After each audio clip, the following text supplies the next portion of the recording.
up in this home and not have 60 loving, amazing, incredible people jammed into this space and a room, magically being together.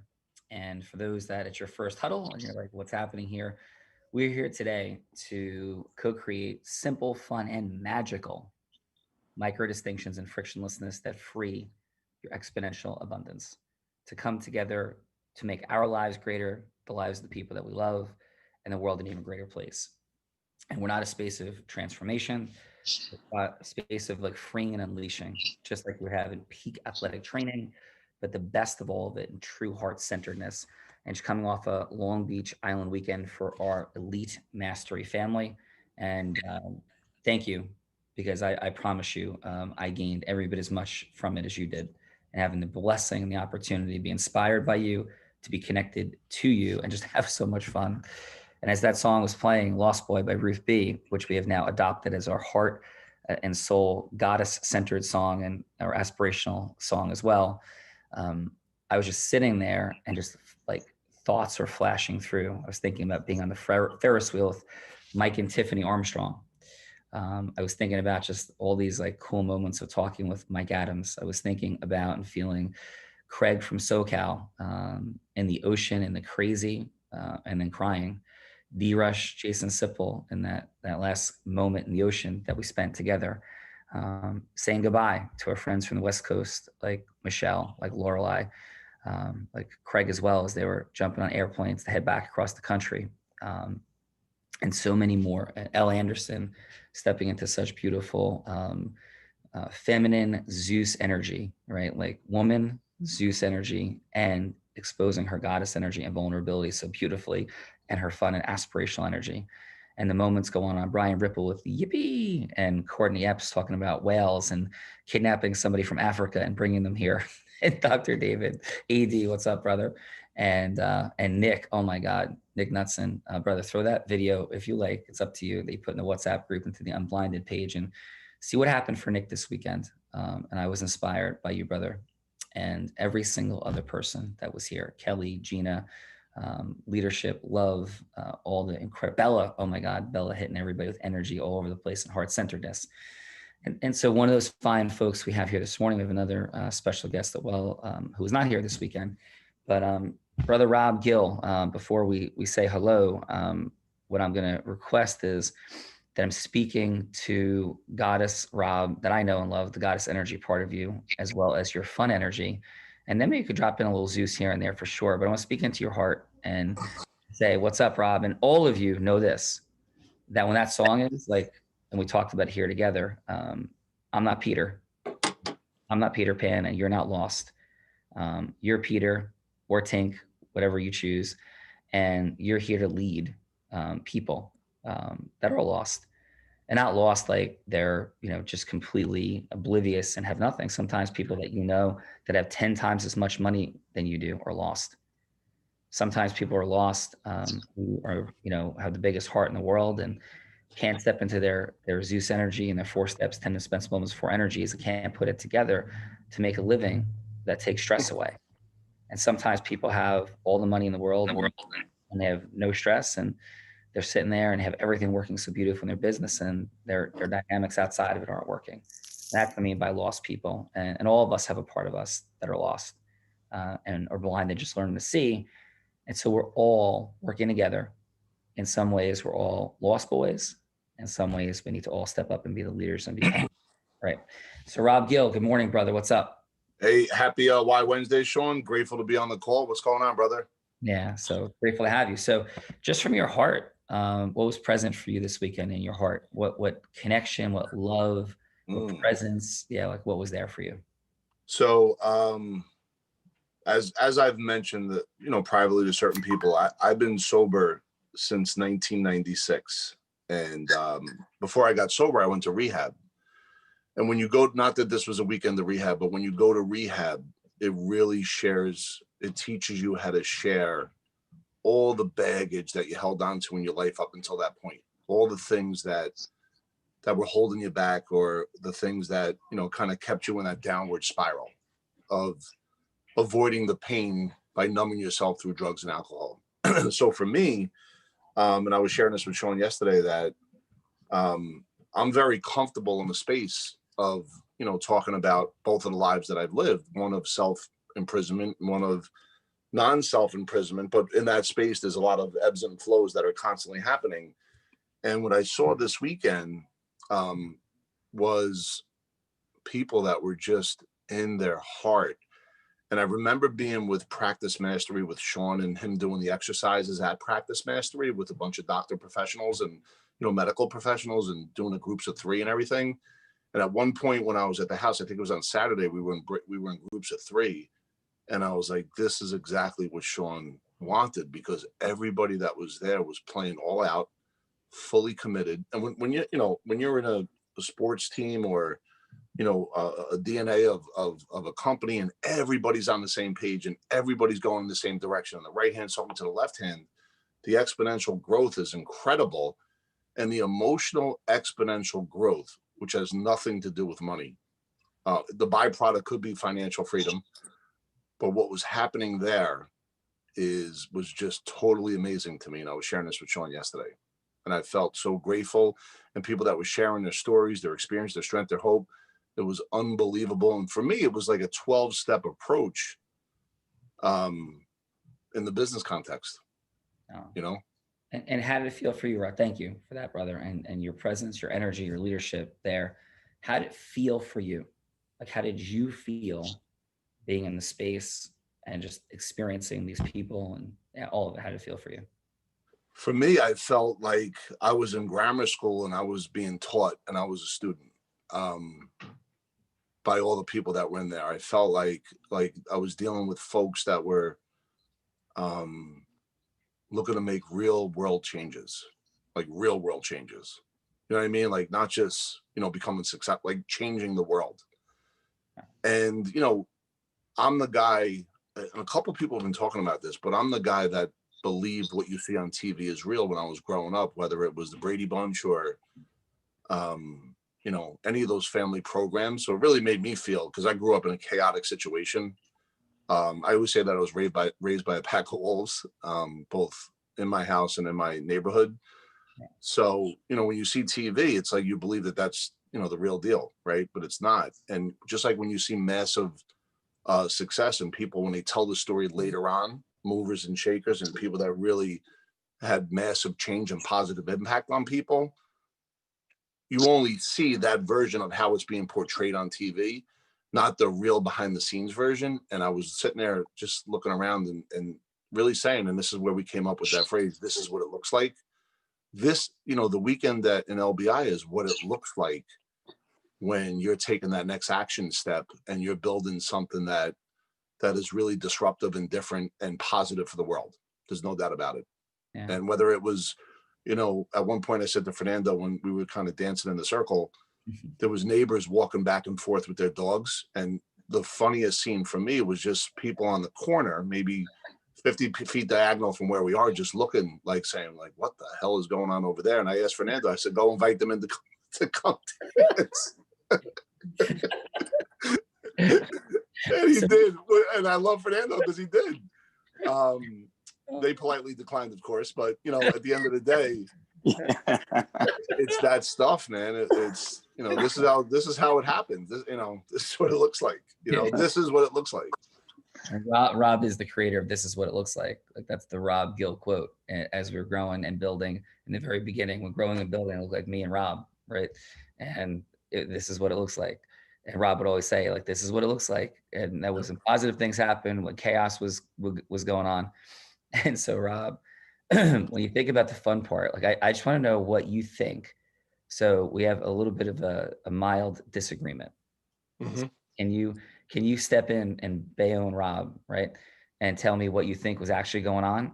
So when the fire was blaring, five, I'll call them, I don't exaggerate, but they were bigger than fire pits and maybe small. Each one was a little bit smaller than a bonfire, but we'll go five mini bonfires or five giant fire pits are roaring in the backyard, right? And everybody's there and they're dancing and screaming. Gina's head's flying all over the place. Joe Hagan's like doing cartwheels. So all this is like going on around the fire. And all of a sudden, Mona's like, oh, wow, look at the neighbors. And this is, of course, after the police were there twice. And Mona's like, wow, look at the neighbors. They're so inspired. They're out there taking pictures and looking. So what do you, what do you think the neighbors next door who are renting that house next door for $21,000 a week? What They do you, were what they do you were building a case. so, so, so tell me the Rob Gill reality of what was happening, because we all have our own realities and stories, right? So what's the Rob Gill story of what was going on? Well, first of all, I want to honor and tell Mona what a phenomenal job she did this weekend, number one, and also the love that she has. Honor the fact that she feels that they were inspired. So thank you, Mona. You awesome job, awesome, challenging yet awesome job. Yeah. And that should and I'm sure you've been told that over and over again, but that's not an easy 4-day run. You want you With want that to being, want to hear something fun real quick, everybody? So about like 5 or 6 days ago, it was probably 5 or 6 days before Friday. So call it last Saturday. She's like, wait, are we having like some people over? And I'm like, yeah, like, yeah, Confirmed. yeah, I don't like, I think so. Yeah. And then 5 days later, He 60 said, I think so. sleeping in the living room uh, and hanging out. Yeah, it's like Woodstock, like unfolded 5 days later. It was like, we having some people over. I'm like, yeah, a few. Yeah. So back to you, Rob. yeah. So really phenomenal job, Mona. And I was watching what you're doing behind the scenes and just kind of coordinating everything and very polite, graceful action steps. So anyway, I went and had dinner and I was feeling that I had to go home at some point because it was Sunday, let's say 10:30. And I went by the house and the first thing I noticed was the bus and everybody. This was my perspective. I didn't know what happened on the bus, but and you could see from the street there's a fire in the backyard. This is what I'm saying. And everyone is coming out of the bus and it's a slow march to the backyard, which to me looked like a death march. Just so that was my perspective, right? And I remember thinking, I was like, oh God, I hope he doesn't lose somebody tonight. You know what I mean? And that was like a thought. And And then Rob, just for the sake of reality, how insane do you think I am? Like just Rob Gill in the quiet recesses of his mind. How crazy and nuts do you think I am, actually? I think that's the foundation of why I love you so much, because I'm comfortable in your insanity. I believe that. Yeah. I believe that your insanity speaks to my soul. No, thank you, brother. Seriously, I mean that. Like all BS aside, like I wouldn't know what to do if you were normal. Thank God. I don't even think we would know each other. You're not normal, and that's a beautiful thing. You're integrity based with love, but you are not normal. Anyway, so now I'm watching. I'm, I'm making a U-turn. I'm watching people go in the back, and Sean calls me the next day just to give me the quick, the debrief and telling me the whole story. Rob was going home to take care of his family. There's he's three beautiful children, wife, and it just so Rob, yeah, was heading home as the man, husband, and father he is on a number of different levels. So honor that, brother. Love you. Yeah. Yes. Thank you, brother. So Sean calls me the next morning, and he's like, my relationship with Sean is we celebrate each other's successes all the time, and we cheer for each other, and we also have hard conversations and code everything you could think of around. But this was one of those like Christmas morning conversations, let's say. And we love to laugh together. We have a lot. Yes, yes. And Sean was ecstatic, giddy as a gumdrop, just like just in what everything that he had been working for and working towards was happening in that moment. And he was so excited for all the people that went through the exercise the night before, breaking the wood, throwing the wood into the to the fire and then jumping into the ocean. But he was describing to me, and this is what I love about him, the step by step what was happening. And he told me about how everyone threw their wood in the fire and then they made a slow march to the ocean, and they had the portable speaker playing music, which I was able later to see on Lorelei's Live. So I was able to kind of capture all that.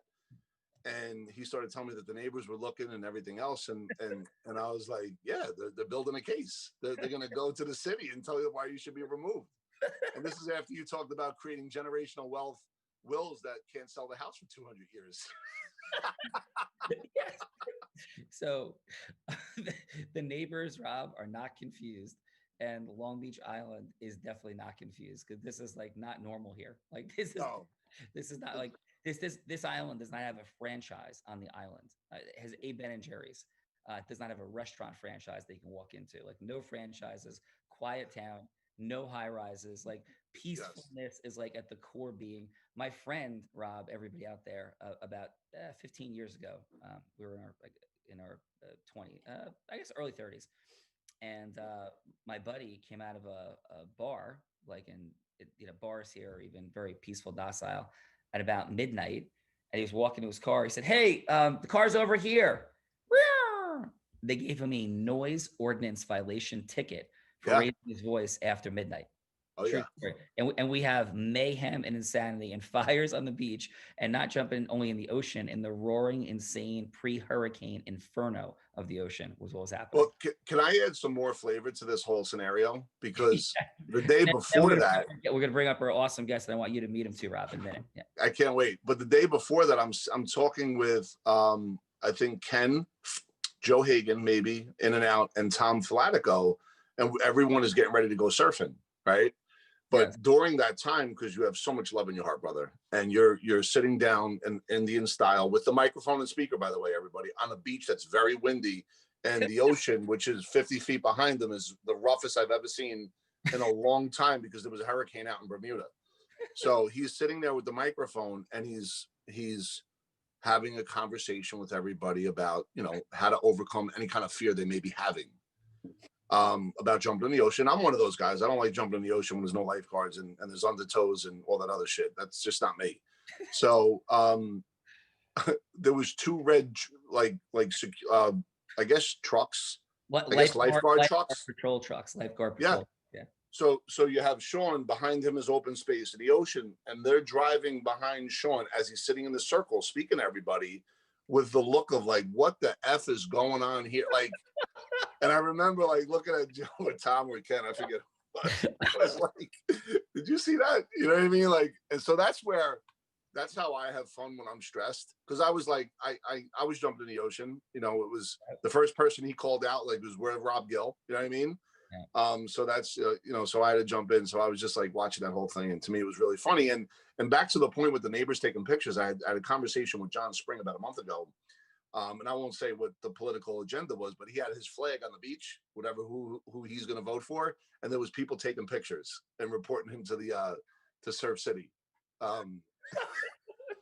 So John Sprague and I are going to be the most wanted people at LBI. But Yes. I'll tell you, the business's place. I mean, it was a beautiful thing. So I am kidding. Long Beach Island, this is magic, and it's Oh incredible. yeah. And Yes. maybe those people next door are a little bit confused, but we love them anyway. And we are empathetic to the disruption of their late night evening, but hopefully they were in fact inspired, as Mona is saying. So that's it. And yes, those lifeguard trucks. There are no lifeguards in LBI. There are no lifeguards in Long Beach Island after Labor Day. These were special lifeguard trucks brought out for us.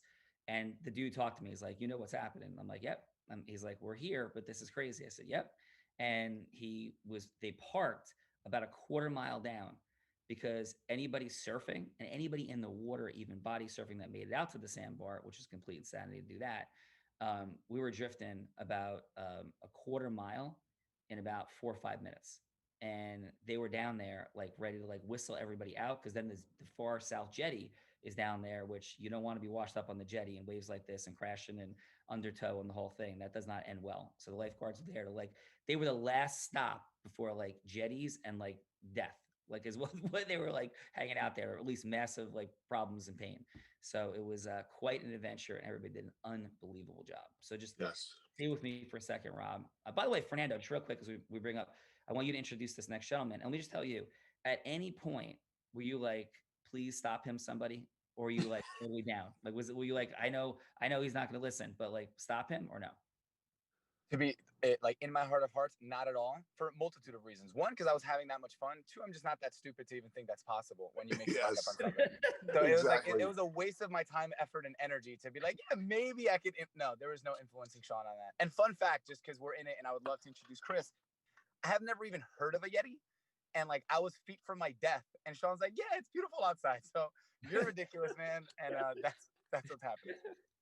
Well, love all you guys. And in fact, it looks a lot more dangerous than it actually is in reality. And we could have debates on it all day long, but we had the lifeguards there ready to go. And in 9 seconds, everybody be safe and all good. And I was out there with you all, love you all. And let's bring up our next guest. Rob, just stay with us for a minute. Okay, brother? You got it. Awesome. So I am pumped to introduce Chris Reel into our movement. He is the founding attorney of a boutique business, intellectual property, real estate, and estate planning law firm, The Reel, Reel. I love this. The Reel Law Firm LLC. Two, He attended Capital University Law School in Columbus, Ohio, where the firm's main office is located. And he's also married with his wife, and he has a son 9 and a daughter 4, who is everything to him. And fun fact, he is Canadian and runs elite obstacle course races, having previously competed for Team Canada at the Obstacle Course Racing Championship. That was more like 3 fun facts, but all good. And also, in my conversations with him, has one of the most interesting reasons for choosing law that I've ever heard. So, friends, family, Sean, Rob, Chris Real. Chris, what's up, brother? And how's it going? With your crazy Canadianness, and since you're a crazy Canadian sitting next to me, I could say crazy Canadianness from Gatineau, right? I love it. Okay. Yeah. All right. And so, so with your crazy Canadianness and the good-natured fun way of saying that, what would your take have been on this ocean that we're talking about, brother? Man, I mean, I've swam in the North Atlantic off of Newfoundland, and it's interesting out there as well. I probably would have just jumped right in, probably head first, honestly. Yeah. I don't really, I kind of look at it and I'll ask questions after I'm already 2 feet in. So that would have been me. I mean, you say, hey, yeah, let's do this. I'll say, okay. Well, Chris, hey, Rob Gill, Chris passes the insanity test. So check, and we're all good. I can tell. There's no doubt about it. That is awesome. So, Chris, this is Rob Gill. He was raised by a pack of wolves, but he's wolf pack. That's awesome. I'll have to meet them one day. Yeah, my family's not happy when I say that, but it's true. I was raised by a pack of wolves, Sean. Hudson County style. Hudson County style. Yep. So, by the way, Hudson County, Rob's town, Chris and everybody. The movie Rocky, true story. Look it up. And actually, I know it is because Sylvester Stallone, when I had the privilege of being at Tony Robbins' house a couple months ago, Sylvester Stallone came in live to talk to us. I mean, live online, right, because of COVID. And he mentioned Chuck Wepner and Bayonne. Yep. So the guy that Rocky was based on is a true fighter named Chuck Wepner, who fought Muhammad Ali. And Chuck Wepner is from Rob's town, Bayonne. No kidding. Yeah, so Rob's from a crazy place. Yeah. And Sean, just to add to that, like Rocky and Rob Gill. Yes, Rob. Chuck Wepner's best friend is Bob Rooney, whose son is your client that manages Beetlejuice. That is absolute insanity. And my dad in trucking met like Chuck Wepner along the way. He really was like a collection guy. He was like Rocky. Like what he did for a living and all those things were based on just a rough street guy that Chuck was. And yeah, my dad knew him through trucking and all that insanity as well. So yes, Chris, this is what's happening here this morning. So tell us about you. Enough about all this insanity. I did see you on a real Raw, and you're super impressive, brother, with your background. Tell us about the real law firm, estate planning, IP. Like, what's it about for you? Sure, yeah. So, Fernando did an awesome job introducing me. Thank you, Fernando. I appreciate that, man. I think I want to start with, how he said I have one of the most interesting stories on how I actually ended up in the law. I still have a good laugh about it now, so many years down the line. I met my now wife in college in West Virginia, and me being on a student visa, it's set to expire once you graduate. Well, her and I had our first son, our first child, while I was a junior in college. She was a sophomore. So me thinking, okay, I can, do the whole, and I'll be, completely honest, we could do the shotgun wedding thing, or we can figure this out, put our big boy and big girl pants on. So I started thinking, how can I stay in the country without, making a decision that I didn't know, honestly, I was prepared to make at that point. I was 21. So I started looking into the longest postgraduate programs that universities offered in the United States. So I went through, okay, let's see, medical school. I don't have a science degree. I have a communications degree. So that's not going to work. MBA, 1 to 2 years. And I go, law school's 3 years. I'm going to go to law school. And that was how I decided. And that was at the end of my junior year. I decided to sit for the LSAT and ended up going to law school. And, ultimately I loved it. Initially I didn't think I was going to practice in law. I was going to follow Ted Rogers. Gentlemen, making a decision of how to immigrate to the United States through the process of law school. and amazingness of the birth of a child. So loving you, Chris, already. Let's keep going. I appreciate it. Yeah, no, I mean, I didn't think that I was going to practice law. I knew, it interested me for sure. I liked the intellectual stimulation of it all, but it was, one of those things where I was thinking to myself, okay, this is going to give me time to really figure out, okay, what I really want to do with my life. And, And went through the whole process. Pardon? All kidding aside, it's why Wednesday. Like that's an instant why. And what Yeah. I want everybody to please become present to is the power of why. And so many times we don't have one, but really could, because we're just not present to Mhm. what's at stake in our life. And Chris had a blessing and a gift in an extraordinary way, and his lovely wife, like they got a giant why real quick, Yeah. right? And they did amazing things with it. So go ahead, brother. Yeah, it was, I mean, by no means was it easy. We had, we were blessed with our family stepping up and helping us while we, went through school. And, I couldn't work full time because I was on a student visa. So I could only take jobs on the university campus. So I was cutting grass. I was, opening beers at the bar, on the weekends, anything that we could do that I could do to try and make some money, because there's limitations on your student visa, and I wasn't about to play around with messing that up. So was cutting grass at 6 a.m., going to class, and then going to the campus bar and opening beer bottles and mixing drinks for people. So that but to back into the law school story, I really did enjoy the intellectual stimulation. I ended up taking enough credits in university to minor in philosophy, and I loved the logic, the reasoning behind philosophy. So there was some rhyme and reason to saying, hey, this might actually make sense. I still didn't think I was going to practice law, though. I was going to adopt the Ted Rogers mentality and go and maybe start a business, and he went to law school in Canada, and that inspired me, and decided, you know what, I'll be an entrepreneur. Little did I know that my entrepreneurial journey would lead me into starting a law firm. Boom. Working, right? Boom. So married the concepts together. I was so blessed, though. I started my career, Siobhan. She took me under her wing when I first passed the Florida bar. I had to keep Siobhan from jumping off the pirate ship and swimming in the bay, and all kinds of things were happening just a couple of You see, but that's probably why she hired me. When she did, she saw that insanity thing in me too. She's like, yeah, this guy would jump off the boat too. So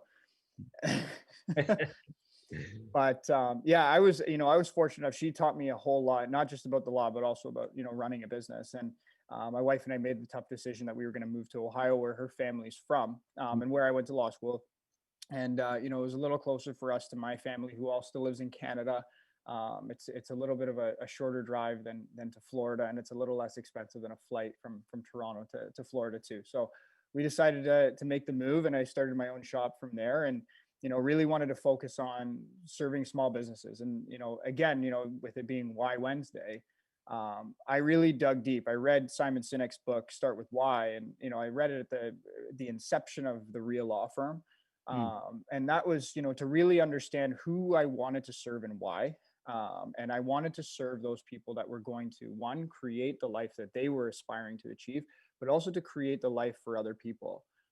Small business, creates jobs. It creates opportunity for people. And I wanted to help these people create these opportunities for themselves and for those people that they wanted to help. Right. And so it really served the people and purpose. sometimes it creates people jumping in the ocean with like wood and fires and like almost night and bowling pins flying around.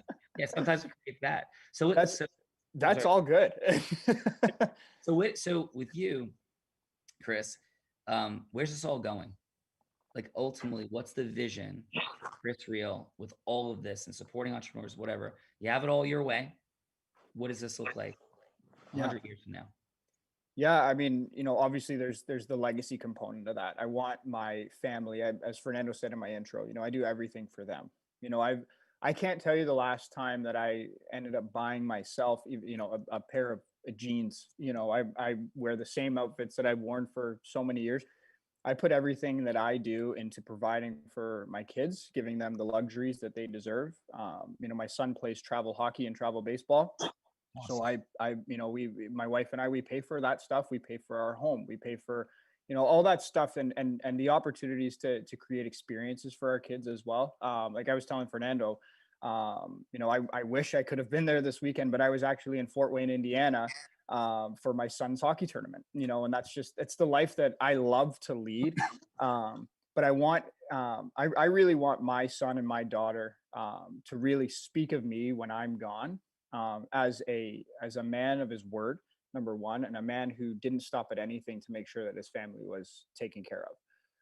And I learned that principle from my father, who's an entrepreneur in Canada. He made a lot of sacrifices for us as we were growing up. I mean, when I was a baby, we lived in a 1-bedroom apartment, and we made the climb through his entrepreneurial journey. And now he's doing fantastic. He's retired in his mid 50s, and is just loving life, right? And it was all a result of him understanding what his why was as well, which was his family. And I have a brother and sister as well who again, they reap the benefit of the example that my dad set for us.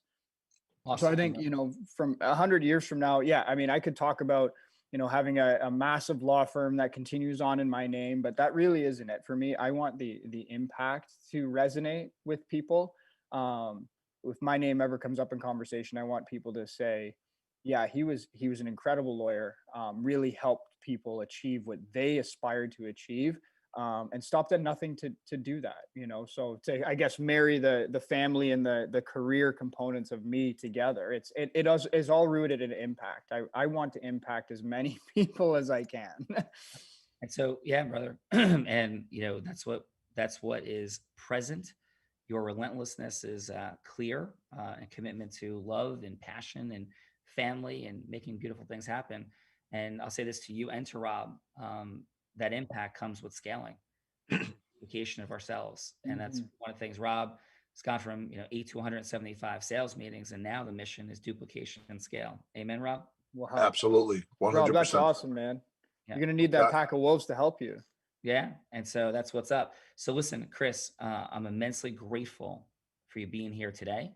Thank you. And couldn't appreciate it more. And I look so forward to you being a part of this unblinded world, man, because Me we too, are man. influencing influencers, merging ecosystems to make the world an even greater place.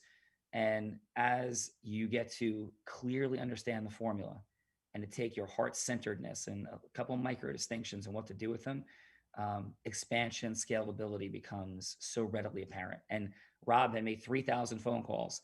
I'm sorry, opened up 3,000 accounts over the phone. That's right, tens of thousands of phone calls. And he had such skills. And then with some micro distinctions, it went boom. And it's about Mhm. boom again. Agree, Rob? agreed. Yeah. All right, brother. So, Rob, thank you. Chris, thank you, brother. Thank Amazing morning. you. And we got Thank my you. cousin Chris, Rob, everybody. My cousin Michael Pisa, who was also jumped in, is on his first huddle ever. He's a Long Beach Island realtor. Michael, I love you. Thank you for being here this weekend. Thank you for sharing, co-creating, and this is home, pal, and this is what it's about. So, love you all. Fernando, great job. Everybody, it is Why Wednesday, and let's remember the fire and Bruce Springsteen as we take it into Wednesday. Love you guys.